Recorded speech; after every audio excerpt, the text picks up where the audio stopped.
અમરેલીની ધારી police વિભાગ દ્વારા આવનાર તહેવારને અનુલક્ષીને સુલેહ શાંતિ મીટિંગનું આયોજન કરવામાં આવ્યું હતું। ધારી પીઆઈ દેસાઈના અધ્યક્ષ સ્થાને આવનાર મહોરમના તહેવારને અનુલક્ષીને સુલેહ શાંતિ મીટિંગનું આયોજન હાથ ધરવામાં આવ્યું હતું। ત્યારે આ મીટિંગમાં દરેક સમાજના લોકોએ ઉત્સાહભેર ભાગ લીધો હતો।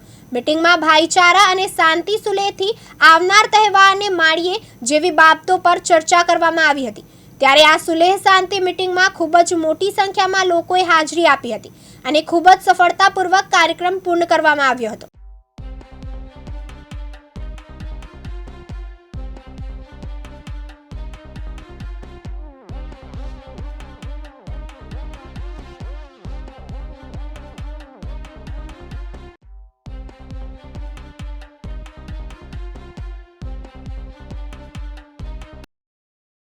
संजय वाड़ा, दिव्यांग न्यूज़, धारी, अमरेली।